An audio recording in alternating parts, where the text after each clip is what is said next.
الرحمن الرحيم ما كان محمد أبا أحد صدق الله العظيم।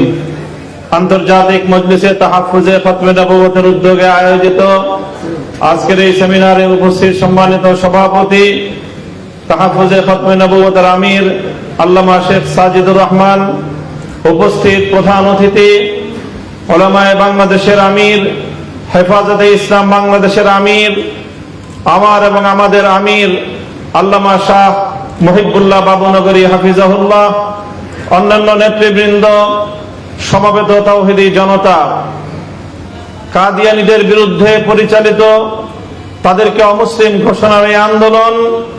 আমাদের দীর্ঘ অব্যাহত এক আন্দোলন। এই আন্দোলনে আমাদের পূর্বপুরুষগণ কাল ধরে স্বাধীন বাংলাদেশে আজও পর্যন্ত আমাদের এ দাবি সফলতার মুখ দেখেনি। তাই আজ আমরা দ্ব্যর্থহীন ভাষায় বলতে চাই, বর্তমান যে সরকার ক্ষমতাসীন রয়েছে তাদের ঐতিহ্য এবং তাদের অতীতের ভূমিকার প্রেক্ষিতে আমরা আশাবাদী যে তারা এবার যেভাবে ধর্মপ্রাণ এবং ইসলামী জনতাকে বারবার আশ্বস্ত করার চেষ্টা করেছে, বিশেষ করে আমিরে হেফাজতের সকাশে গিয়ে মাননীয় প্রধানমন্ত্রী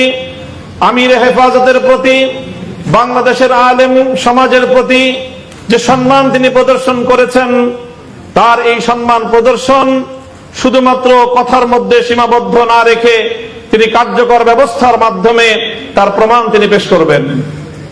সেজন্য আমরা সরকারকে পরামর্শ দিব যে কাদিয়ানীদেরকে সংখ্যালঘু অমুসলিম হিসেবে স্বীকৃতি দেওয়ার, সংরক্ষণ করার যে যৌক্তিক একটি বিষয়, আন্তর্জাতিক ইসলামিক যেই কান্ট্রিগুলো রয়েছে, সারা পৃথিবীর মুসলিম দেশগুলোর ঐক্যবদ্ধ সিদ্ধান্ত রয়েছে, জেদ্দা ভিত্তিক এবং সৌদি আরবের নেতৃত্বে মুসলিম বিশ্বের সকল দেশগুলোর সহযোগিতা নেওয়া দরকার। এজন্য আমি বিশেষভাবে আহ্বান করব, তাহাফুজে খতমে নবুয়তকেও বলবো যে সকল মুসলিম দেশগুলোর বাংলাদেশে যেই দূতাবাস রয়েছে এবং তাদের রাষ্ট্রদূতরা রয়েছেন,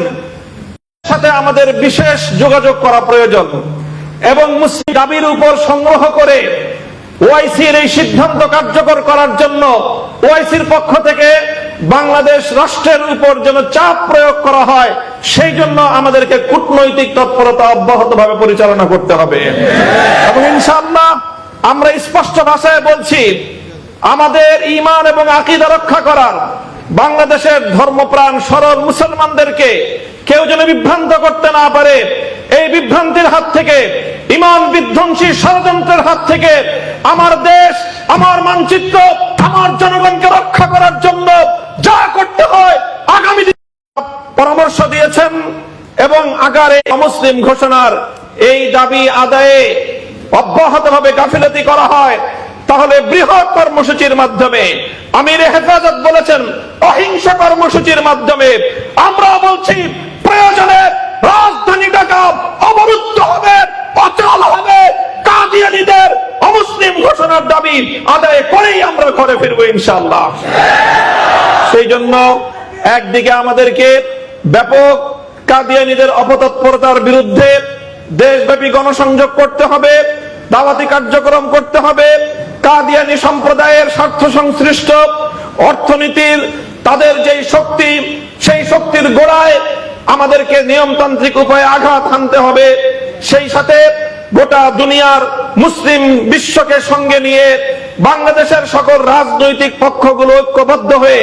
ইনশাআল্লাহ, ইতিমধ্যে আপনারা দেখেছেন আমাদের দলীয় সংসদ সদস্য জাতীয় সংসদে কাদিয়ানীদের অমুসলিম ঘোষণার দাবি উত্থাপন করেছে। ইনশাআল্লাহ আমাদের যারা সংসদে প্রতিনিধি রয়েছে তারা তাদের এই উচ্চকিত কণ্ঠ অব্যাহত রাখবে, বলেই যাব যতদিন দাবি আদায় না হবে আমরা এই দাবি থেকে এক চুল পরিমাণ পিছপা হব না ইনশাআল্লাহ। ইনশাআল্লাহ আগামীর দিনে আমাদের সেই দাবি আদায় হবে এবং আমরা নিয়মতান্ত্রিক উপায়ে আমাদের রাষ্ট্র সরকারের কাছ থেকে সেই দাবি আদায়ের প্রত্যাশা রেখে বক্তব্য শেষ করছি। ও আখিরু দাওয়ানা আলহামদুলিল্লাহি রাব্বিল আলামিন। এ পর্যায়ে